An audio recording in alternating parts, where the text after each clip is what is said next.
classical person. That's right, Susan. You're so. I forgot. Susan is. Sometimes I'm doing all the things all at once, and it's wonderful to have. It's wonderful to have Susan here. All right. So, hello everyone. Welcome. Good afternoon. Good evening. Good morning, depending on where you are. I am Melanie Blake. I am the director of Classical Pursuits, and I'm here today with Lisa Passold, our longtime walking tour guide in Paris, a novelist, poet, storyteller, founder of Improbable Walks. She does it all, and we're really fortunate to have Lisa for the past several years now lead custom walks for us in Paris, connected to our tours in Paris, which cover lots of different historical themes and periods. So really thrilled to have you here, Lisa, and we'll have lots more information in the follow-up email about how you can connect with Lisa. Read and buy her books, both her books under her own name and as Annie Fauve. She also writes romance novels that are super fun. But today we're going to be focusing on Paris. Before we get into Lisa's presentation, I would like to briefly introduce Classical Pursuits because we do have new people in the audience.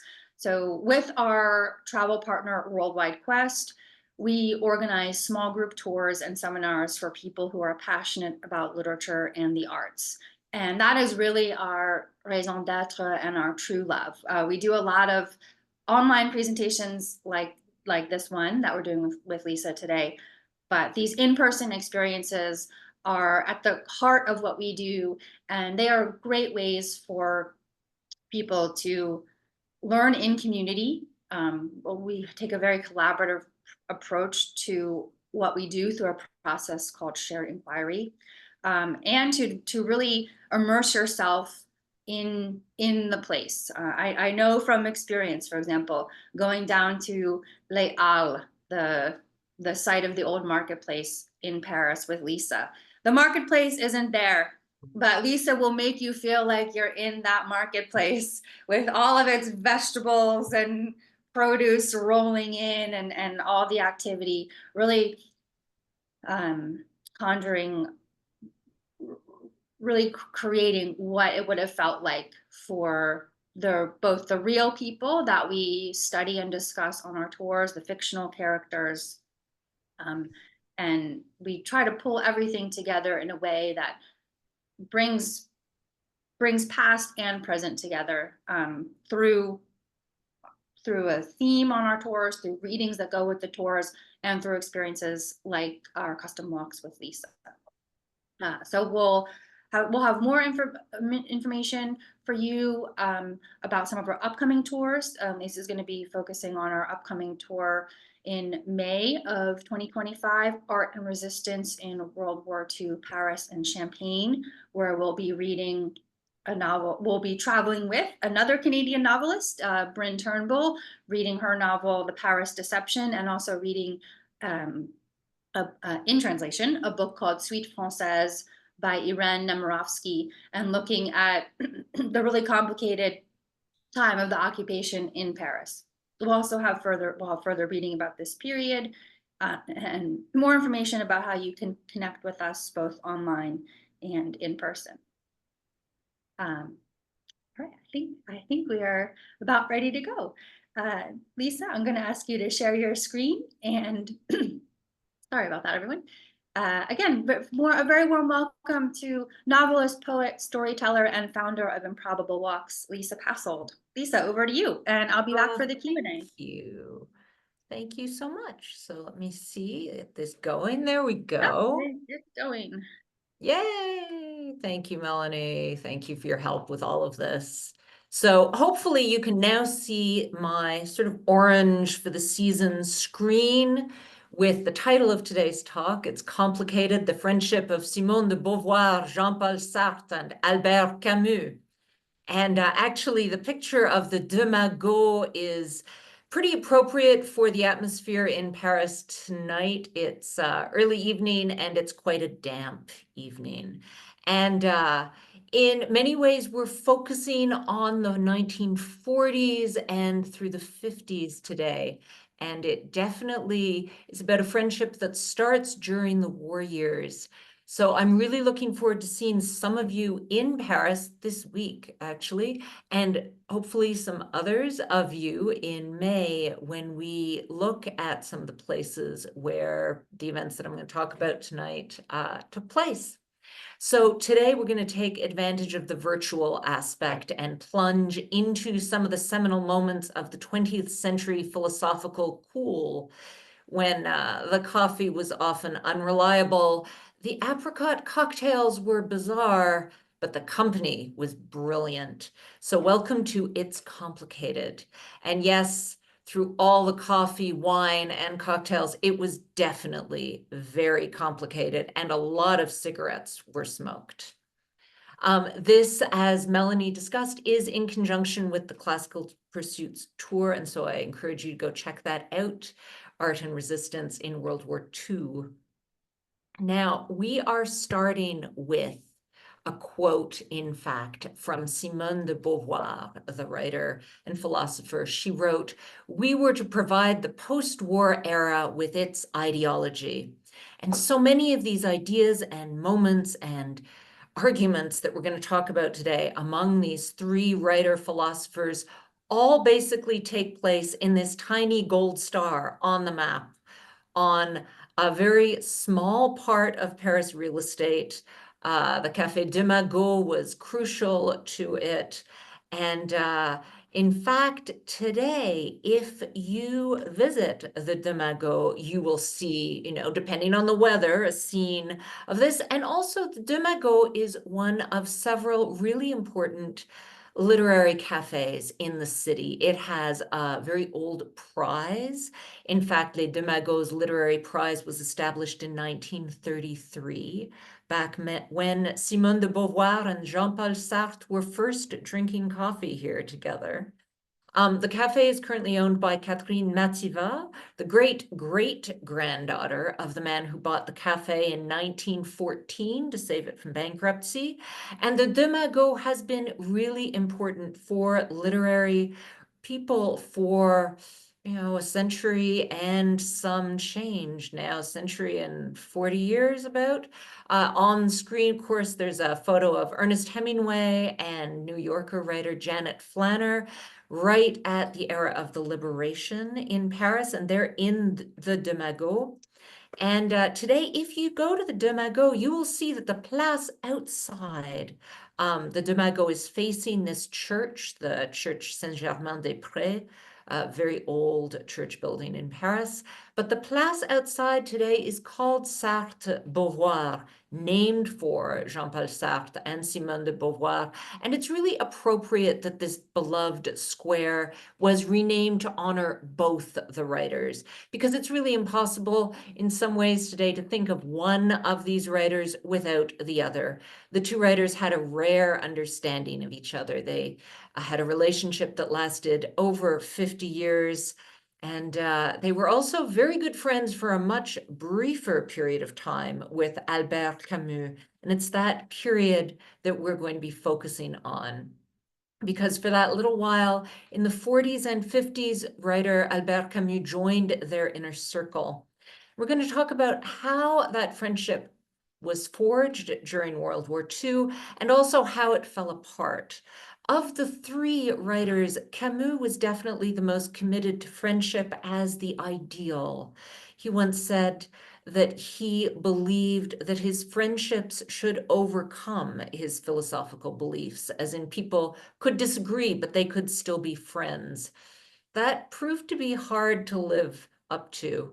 Sartre, on the other hand, said that I have no need for good souls. An accomplice is what I wanted. And the New Yorker actually once described the sort of accomplice relationship of Sartre and de Beauvoir as a lifelong partnership that involved a carousel of changing partners and cafe tables. Now, all three writers lived very much in the vicinity of the de Magot. In fact, if we look at this tiny, rather terrible map, you get an idea of, the Louvre and the Seine.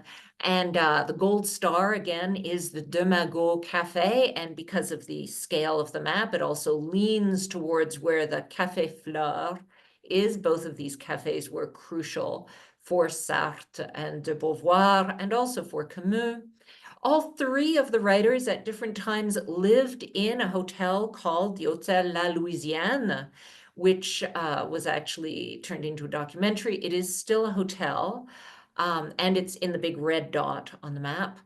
And also for a little while, Albert Camus lived just across the street from the Gold Star on Boulevard Saint-Germain before he even met Sartre and de Beauvoir. So they were all crisscrossing the same sidewalks before they formally got to know each other. Now, Jean-Paul Sartre and Simone de Beauvoir met first in 1929. They met in Paris. De Beauvoir was fashionable and brilliant. Sartre was ugly and brilliant.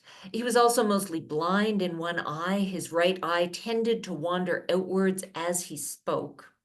It made looking him right in the eye very difficult. And basically, from the moment they met, as de Beauvoir writes, the comradeship that welded our lives together made a superfluous mockery of any other bond we might have forged for ourselves. The two first met at the Sorbonne. Sartre was living in a student dorm room down at the Cité Universitaire in the south of Paris. He eventually invited the beautiful de Beauvoir to that room to talk about philosophy. It wasn't long afterwards, in the Tuileries garden near the Louvre, that Sartre proposed they try out an unmarriage for 2 years. See how it goes, a bit like a lease, he suggested, and she agreed, even though at the time, she later wrote, she worried that this meant the couple as a relationship would collapse at the end of 2 years and they would move on. Now, in the early years, the pair famously did drink apricot cocktails. That's a popular Trivial Pursuit kind of question. Did existential philosophers drink cocktails? Yes, they did. They were apricot cocktails, made by a bar that no longer exists in Montparnasse called Le Bec à Gaz, which was something of a dive bar. Now, you can make your own apricot cocktails, rum or bourbon or vodka, and apricot juice. There are several recipes. I have yet to meet any apricot cocktail that I find in any way attractive, but keep me posted on how your experiments go. You might not want to drink as many cocktails as these three writers drank. Overall, wine, cigarettes, and cocktails, yeah, there were a lot in their lives. And you might also not want to emulate some of their personal affairs. For example, from 1936 to 1939, Simone de Beauvoir taught philosophy at the Lycée Molière in the Tony 16th arrondissement in Paris. And among her other affairs, she was involved with one of her female students who was barely 18 at the time. Soon after that, Sartre became involved. The student later went on record saying that the pair had done her nothing but harm. The problem, I suppose, living your life with complete existential freedom is that unfortunately your personal choices have a lot of repercussions on other people. And this was to hold true throughout their lives. Now, in 1938, Sartre published Nausea, La Nausée, which launched his fame. Although they hadn't yet met, Sartre and Camus, Albert Camus is one of the people who wrote a rave review of the novel. So even before they'd met, Camus already really admired Sartre's work. Now, in 1939, like so many Frenchmen, Sartre was drafted into the war. And from his point of view, it was a terrible inconvenience. Now, to quote author Sarah Bakewell from her wonderful book, At the Existentialist Cafe, fabulous book about philosophy in this period of the 20th century, I really recommend it. Bakewell writes, for a young existentialist of the individualistic kind, like Sartre, war was the ultimate affront. It threatened to sweep away all those personal thoughts and concerns like toys from a table. Now, by this point, De Beauvoir and Sartre were no longer sexually active. They were active with other people, but they weren't involved with each other. And yet they were considered a couple for the rest of their lives. They were each other's best critic, best friend, and their letters to each other are gossipy, brutally honest, and also very important for each other's actual writing. The sheer logistics of writing is something they spent a lot of time talking about and encouraging the other to do better, to work harder, to get on with it. In fact, de Beauvoir's nickname, the Beaver, is a nod to how hardworking she was. Now, unsurprisingly, as Sartre's best friend, it was Simone de Beauvoir who saw him off at the Gare de l'Est in 1939 when he was sent off to the front. And then she apparently walked around Paris wondering about the so-called phony war. Now, during this period, Sartre had a lot of time to write letters. With his terrible eyesight, he had a meteorological posting, and mostly he sent up weather balloons.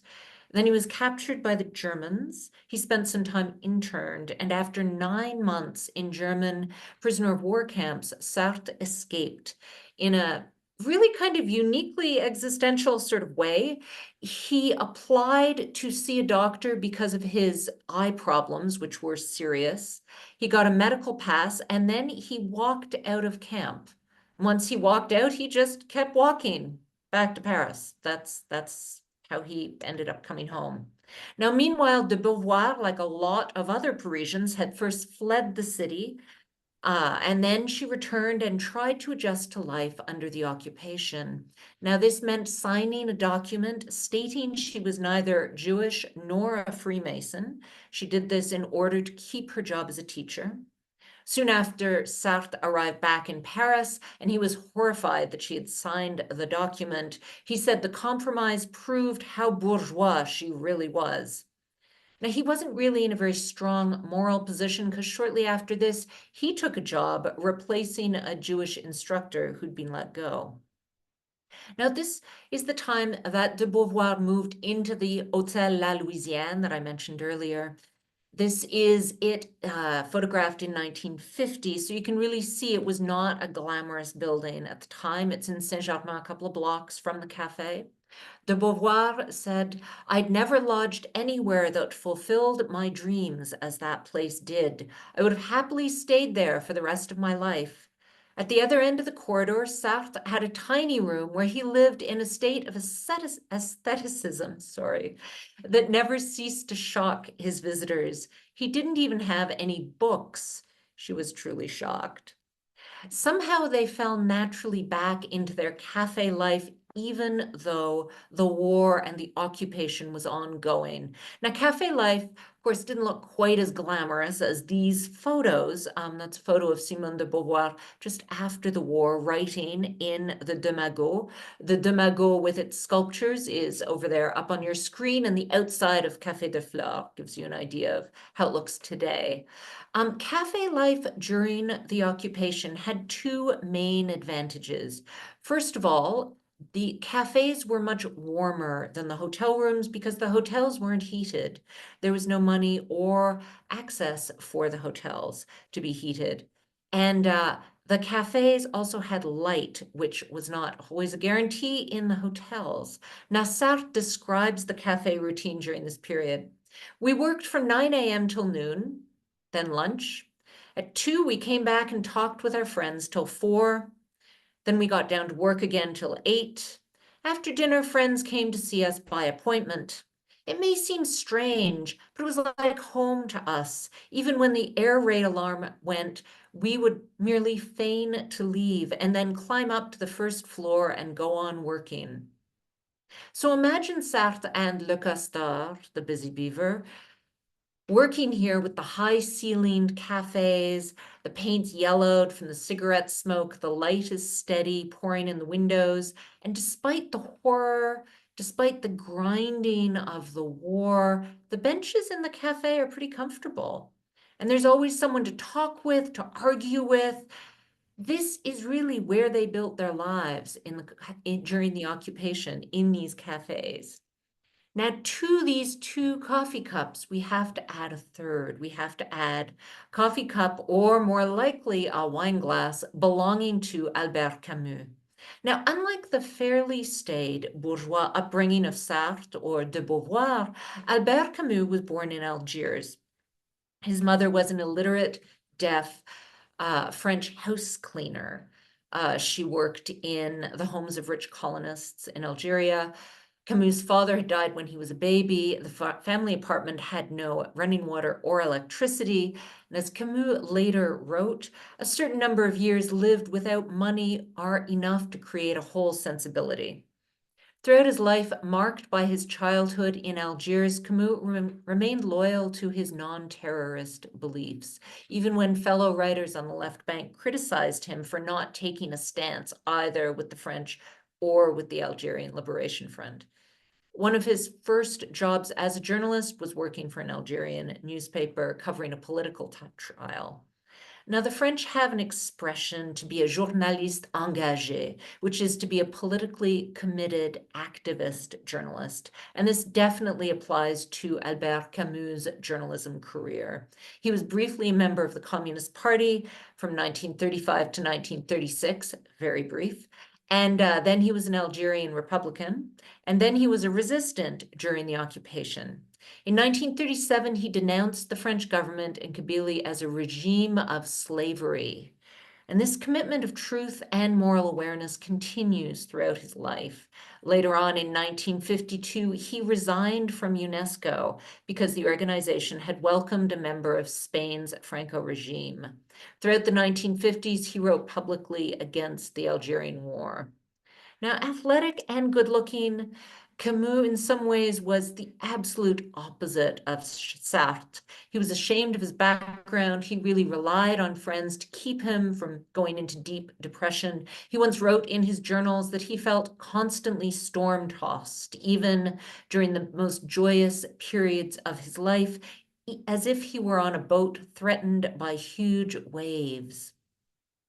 Now, one of the things that kept Camus stable and happy was the fact that not only was he a journalist and a writer, he was also active in the theater. He was an active actor, writer, and director. The photos of up there of people in costume are actually from a production of Caligula, which he directed. And he really relied on the theater to be part of a community. Before he arrived in Paris, he founded the Theatre of Work in Algiers. In 1940, he came to France. He installed himself in Paris with his second wife. His first marriage had fallen apart, partly because his first wife was a drug addict, partly because they were both wildly unfaithful, and partly because they were really not well suited to each other. Anyhow, Camus came to Paris. He became a reader at the publishing house Gallimard. He became involved in the resistance magazine newspaper Combat. And he worked on L'Étranger, The Stranger, which came out in 1942, and it made his name. Now, throughout this period, he was editing underground articles against the Nazi occupation. Like I mentioned, Combat, The Resistance, and Revolutionary newspaper that was coming out during the occupation, very dangerous work. He eventually became the lead editor of that newspaper. During this time, also at Gallimard, fellow editors used to complain that the female authors and employees always detoured to stop to chat with Camus. And that was something that they were all very jealous of, actually. Now, it was around this time in 1943 that Sartre actually met Camus. They first met at the Théâtre Sarah Bernhardt. That's the theater there just above the bridge. It's an old postcard to give you a feel of what it looked like at the time. The Théâtre Sarah Bernhardt was, of course, the theater that had once been owned by the great actress Sarah Bernhardt. And now it's known as Théâtre de la Ville. Her name was unfortunately taken off during the Nazi occupation and never put back on officially, which is, I think, a terrible shame. Now, they met, Camus and de Beauvoir and Sartre all met apparently in the lobby of the Théâtre de la Ville, even though unbeknownst to Sartre, he had been writing for Camus because he'd been writing for the newspaper Combat. Now, shortly after this period, in 1944, there's this great photograph Picasso's in the middle. Over to the side holding a book, there's de Beauvoir looking very serious. And Sartre is sitting on the floor with a pipe, playing with the dog in the middle. That's Albert Camus. Now, this is actually a photograph from a play written by Picasso. He wrote it during the occupation. It was called Desire, Caught by the Tail, and it was read. It was a staged reading by de Beauvoir, Sartre, and several other people, directed, staged by Albert Camus. And that was one of the few photographs we have of all three of them together that, especially where they all seemed to be engaged in something that was enjoyable. Now, Camus really felt the world was more absurd than existential. Sartre was opposed to the idea of absurdity because that didn't jibe with his view of our existential freedom as individuals.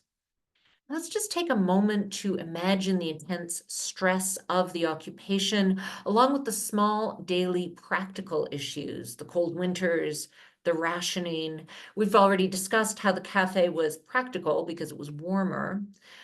You could eat something, you could drink some sort of coffee, not very good coffee, but still, even cut with chicory or other grasses, it was still coffee-like, ersatz coffee. There's also a particular fashion evolution that comes out of the occupation and the fact that it was cold. That existentialist beatnik look of turtlenecks, long stringy hair. De Beauvoir's distinctive turban came out of this period because there was no hot water or shampoo, let alone salons, to do her hair. So she started wearing a turban and found it was practical. Similarly, their friend, the chanteuse Juliette Greco, started wearing men's sweaters and heavy men's coats because they were heavy and warm. So those raincoats, those turtlenecks, really they were more practical than fashion to begin with. And then there was the smoking, cigarettes. Now, we're no longer in love with smoking. I know it's very bad for you. Do not smoke. But at the time, not only was it chic and an important feature because you could buy anything with cigarettes. I mean, you could buy train tickets, boots, food, anything you wanted, especially if you had access to American cigarettes, especially Lucky Strikes and Camels.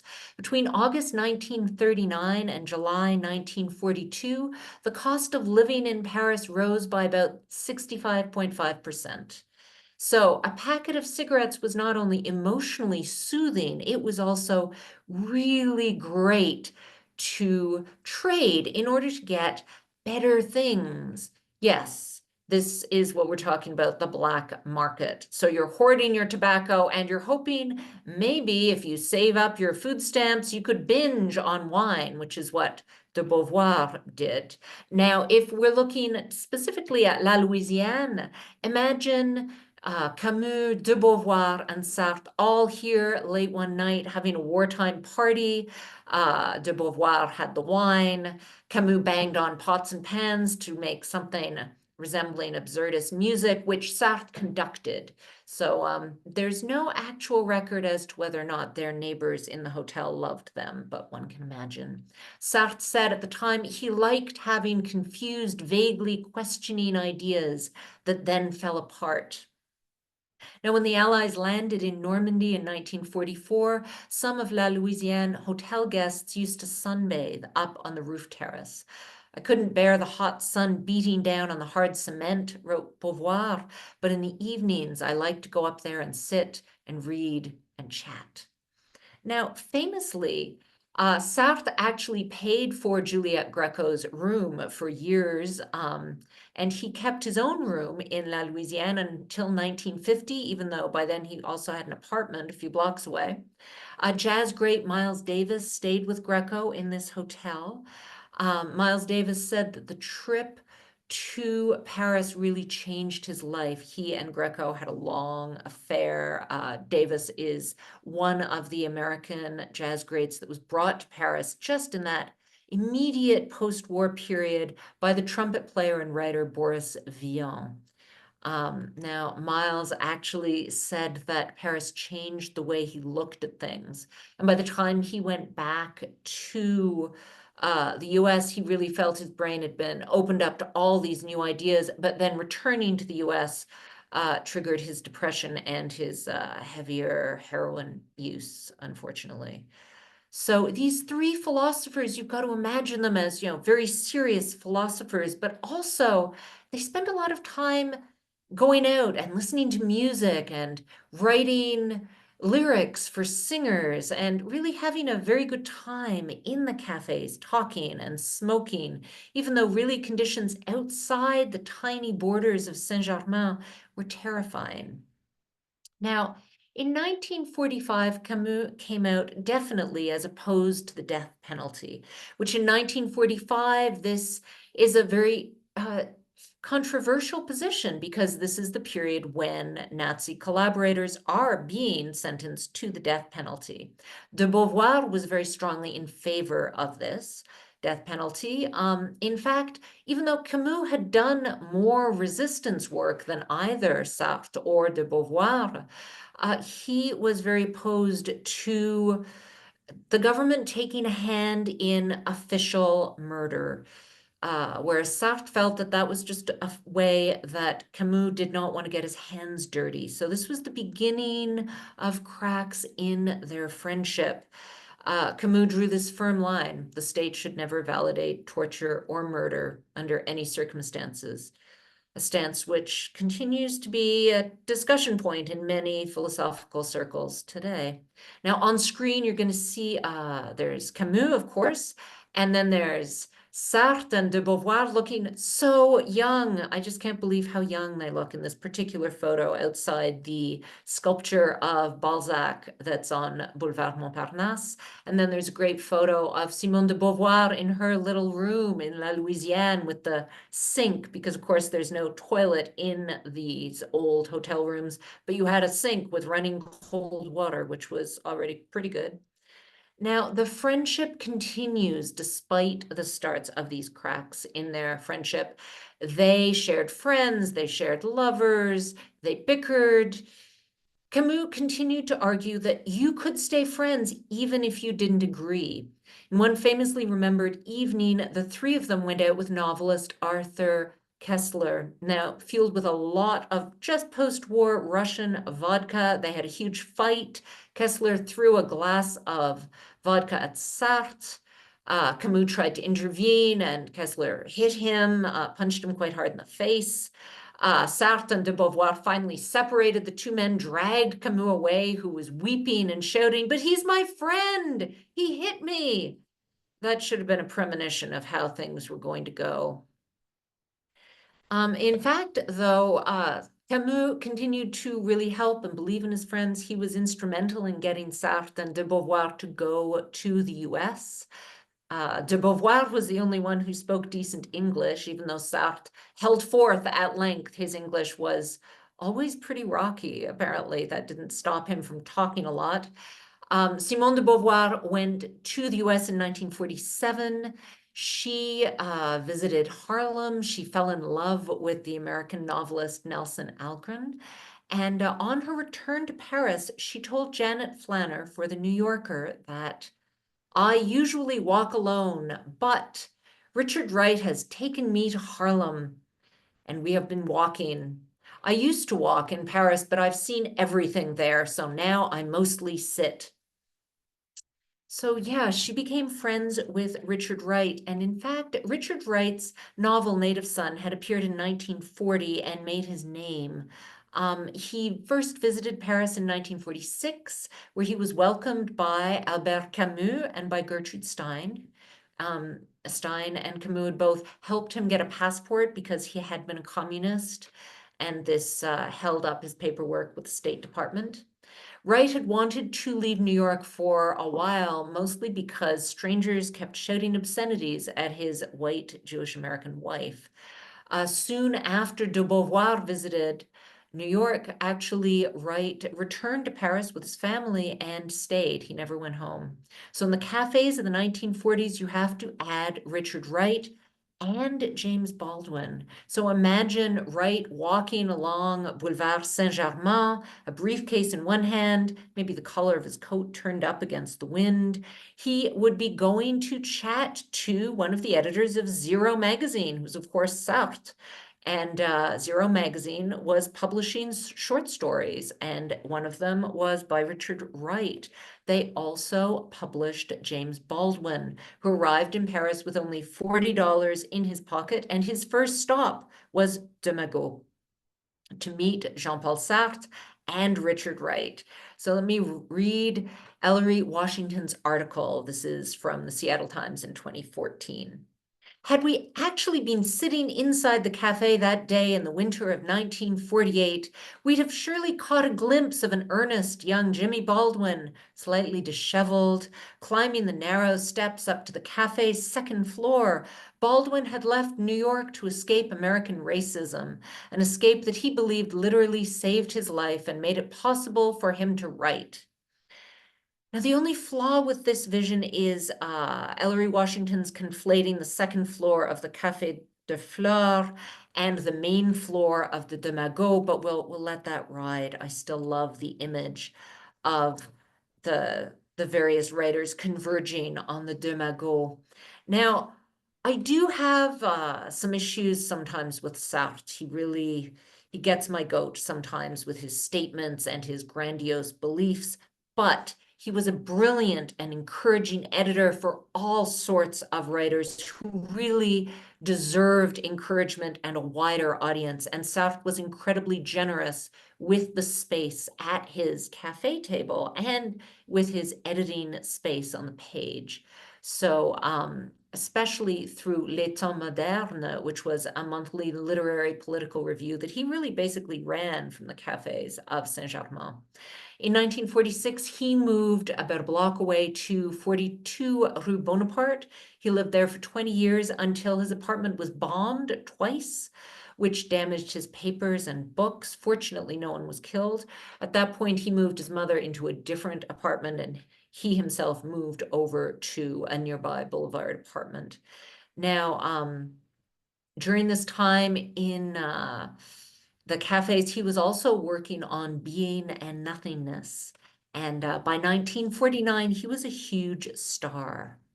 Now, of course, working steadily at her own cafe table, Simone de Beauvoir was becoming a star on her own. In 1949, she published The Second Sex. The book examines the position of women in society and essentially launched the women's movement. It sold 22,000 copies in its first 2 weeks. So suddenly, Simone de Beauvoir was as famous as Sartre and as Camus. I especially love this line from Simone de Beauvoir. She wrote, "Man is defined as a human being and a woman as a female. Whenever she behaves as a human being, she is said to imitate the male." Now, Simone de Beauvoir was a woman who was determined to act as a human being, which did not mean she would be any better than men, but she would be just as flawed. And I really think in many ways, that's the most feminist position to take. By now, Simone de Beauvoir had moved into a flat on Rue de la Boucherie, which, if you know Paris today, it's near the contemporary Shakespeare and Company. Rue de la Boucherie is from 1948 to 1954. She worked on The Second Sex here. She worked on Inséparable, and she worked on The Mandarins here as well. And while she lived in this apartment, she was involved with Nelson Algren and the filmmaker Claude Lanzmann, who had started out as a secretary for Sartre. Simone de Beauvoir actually once wrote, "I loved him, Sartre, for sure, but our bodies were for nothing." So this is the period when de Beauvoir really makes her contribution to her ambitious statement, "We were to provide the post-war era with its ideology." This is really true because The Second Sex becomes so important. Now, her friends weren't all supportive of the book. In fact, Camus, showing his very traditional beliefs in some ways, accused her of making the French male look ridiculous. And yet their friendship survived that. The Second Sex was translated into English in 1953, before Being and Nothingness was translated, in fact. And that's why Simone de Beauvoir had such a huge impact on the North American and British feminist movements, even though that translation cut huge swaths of her philosophical existential vocabulary from the book. And that aspect of her philosophy disappeared from the English version for years. Also, she had to put up with some soft porn-like covers on the soft cover versions of her books. Now, meanwhile, for Camus, he was staying very relevant. His 1947 novel, La Peste, was a bestseller in the post-war era. Of course, a lot of people reread La Peste, The Plague, during our recent pandemic experiences in 2020, going forwards. Well, Sartre and de Beauvoir experimented with amphetamines and painkillers, chased with whiskey. Camus stuck mostly with whiskey and tobacco. Those were his drugs of choice. By the end of 1948, Sartre was addicted to coridrain, which was an amphetamine. Most people recommended taking about 2 maximum a day. Sartre was going through at least 1 tube, i.e. an entire container a day. De Beauvoir, meanwhile, tried orthidrine, but it gave her horrific hallucinations, and she gave it up after a while. Wasn't worth the hangover. Sartre staved off his own booze hangovers with more coridrain. He was extremely efficient during this period. Now, it was a really thrilling time, remember, the 1950s in Paris. It has come out of the occupied years. Jazz has become the alternative existential underground world. Up there on the screen, you've got a photo of Boris Vian, the trumpet player, a whole lot of empty glasses, Sartre and de Beauvoir, an early edition of L'Être et le Néant, and a jazz bar where Simone de Beauvoir often went dancing, actually. You've got to imagine these basement jazz bars, full of cool cats smoking gitane cigarettes and playing bongo drums. This was intellectual. This was chic. This was extremely cool. So Sartre encouraged people to talk, yeah, but he also wanted people to demonstrate and to argue in public for their rights. And he supported strikes and demonstrations, and both he and de Beauvoir went to a lot of demonstrations. Now, Sartre had his own issues, obviously. He did say once, "If I became a philosopher, if I have so keenly sought this fame for which I'm still waiting, it's all been to seduce women." I really hope that was just a bon mot kind of thrown off in jealousy of the fact that Camus basically just could sit around in a cafe looking vaguely sad and women would fling themselves at him. It drove Sartre crazy. But that wasn't really the problem. I mean, even de Beauvoir wasn't immune. She tried to get Camus into bed and later described him as a simple, cheerful soul, which does wonder, how acute how astute her analysis of humans really was. But that could have also been sour grapes, because the big bust up is coming. The big bust up happened in October 1951. Now, Camus published The Rebel, L'Homme Révolté, and you're looking at pictures of the Café de la Mairie on screen right now. That's in Place Saint-Sulpice, that's the beautiful gray fountain square you've got there, which was beautifully described actually by Ernest Hemingway in A Movable Feast. Now, the Café de la Mairie has been there forever. It's a real workers' cafe. It is not beautiful at all, but Camus lived around the corner from there, and his editing office at Gallimard was there, so he adopted this cafe. And in fact, this is famous because this is where Sartre and Camus last met in 1951.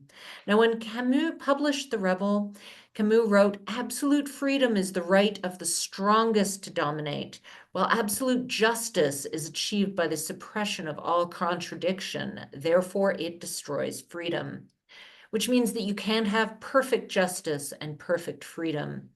Flaws are intrinsic to the state of being human. To live and let live, wrote Camus, in order to create what we are. Now, Sartre was not a live and let live kind of guy, as we've already seen. He believed in absolutes. In 1951, he's still a committed Marxist. He's a total supporter of the Soviet Union. And though he never joined the Communist Party, he believes that justice and freedom can be attained through communism. Now, I'm very much on Team Camus, as I've said, but I can sympathize with Sartre's desire after World War II, after all the ambivalence of being in Paris, after the occupation. I can see why he's searching for truth and justice and clear, absolute answers.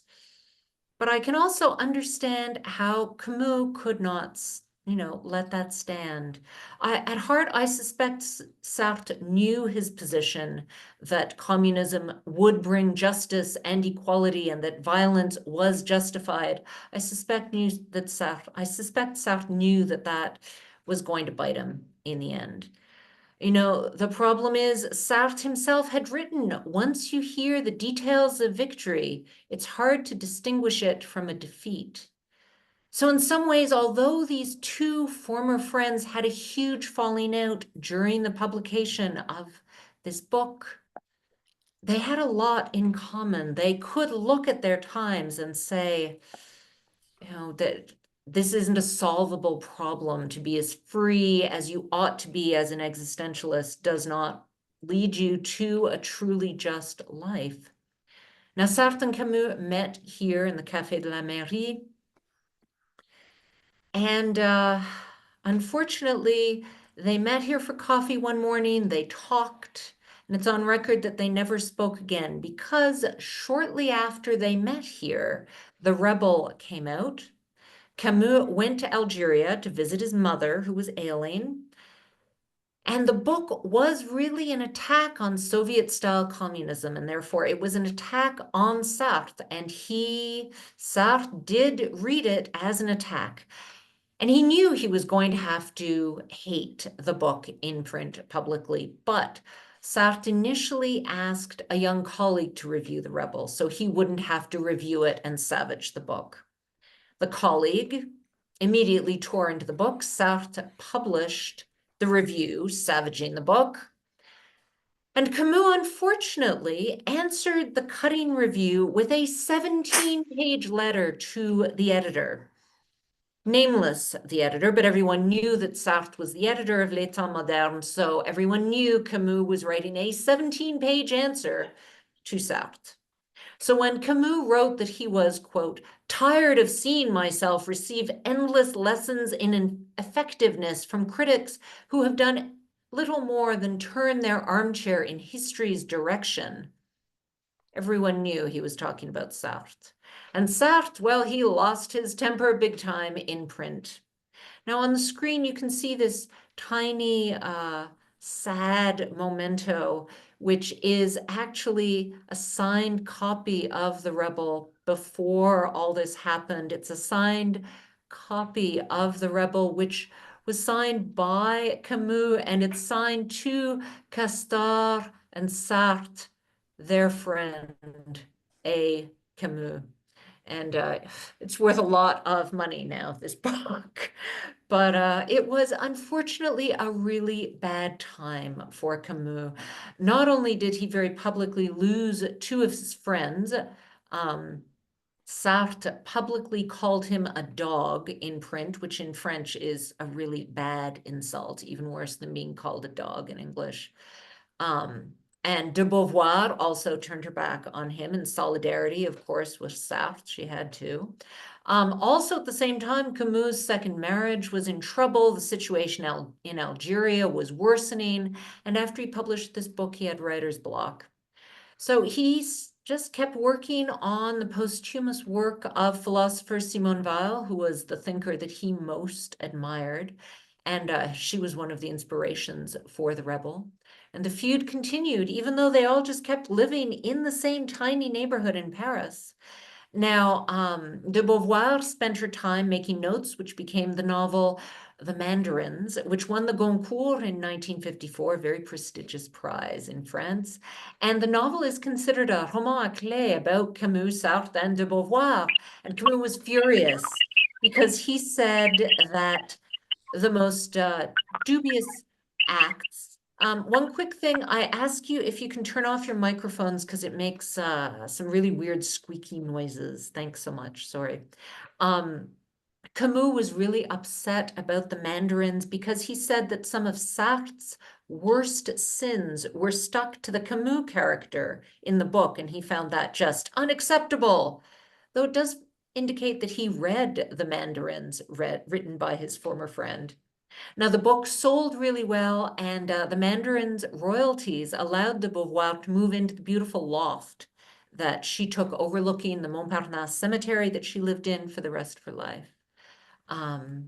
Later, actually, feminist writer Kate Millett reported that among the photographs on Simone de Beauvoir's wall until the end of her life, there was a photograph of Camus there on the wall. In 1957, Camus received the Nobel Prize for Literature.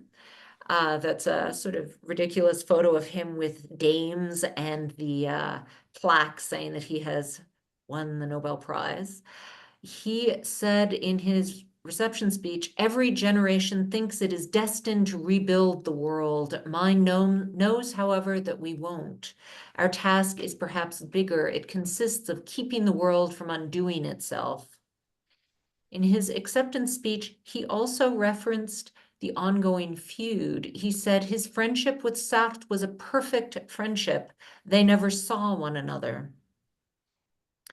And there was no time to redeem their friendship because tragically in early January 1960, Camus died in a car accident.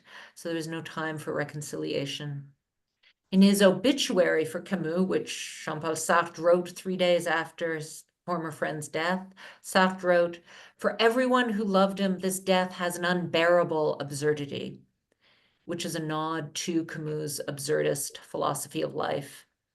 Later on, Sartre wrote of his former friend that Camus smacked of the little Algerian hooligan, very funny, but he was probably the last good friend I had. He also admitted, Sartre admitted that, well, his former friend was no philosopher. He was probably the better writer. Yeah. I like more to think about this period, actually the war years, when they were all working together in a common goal against the resistance. Now, I think I have a couple more minutes just to finish up, just to say that de Beauvoir kept working, so did Sartre, of course, for years after Camus' death. This was the period of Charles de Gaulle and also a lot of protests against the situation in Algeria. Simone de Beauvoir is one of the rare writers who took a stand. Sartre, like I mentioned, his apartment was bombed because of his stance during several protests, and de Beauvoir and Sartre also took really important stands during the 1968 student demonstrations in Paris. So they were really active throughout their lives. Sartre was awarded the Nobel Prize for Literature in 1964, but he declined it.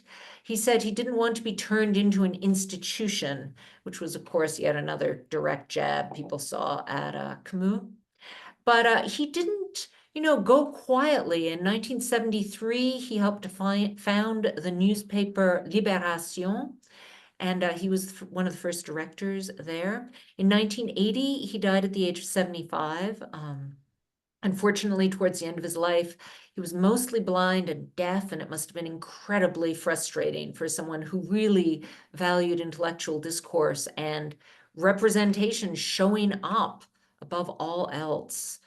And Simone de Beauvoir survived him by almost exactly 6 years and was very active until the end. This is again in her apartment in Montparnasse.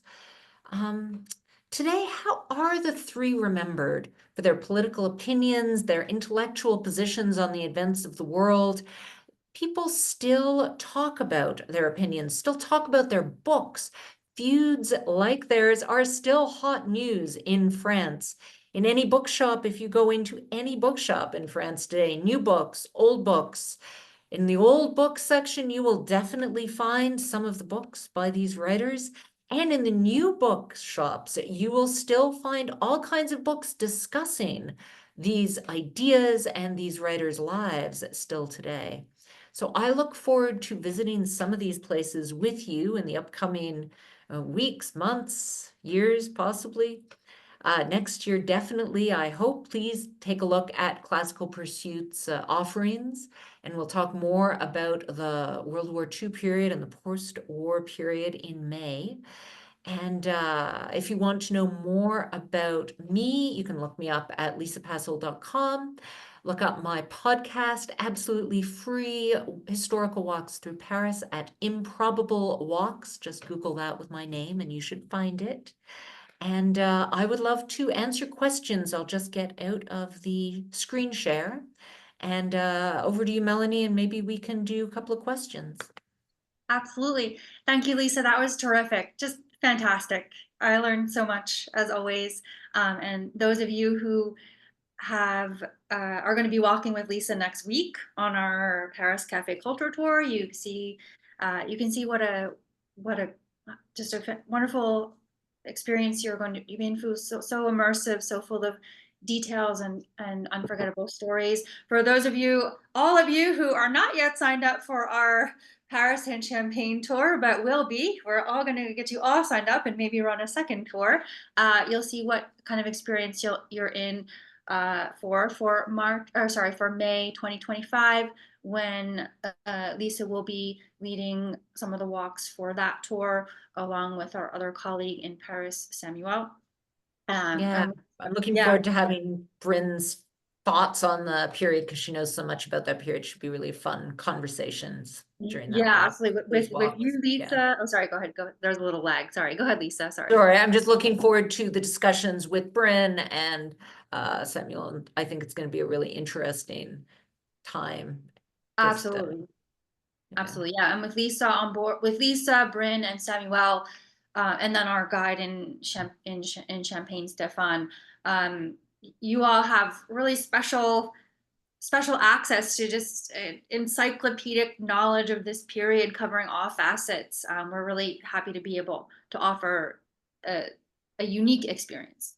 So we are going to, and that is, again, that's May 2025, May 15th to 25th, and we'll be sending you all the follow-up information in our follow-up email, along with this recording, and more info about how to connect with Lisa.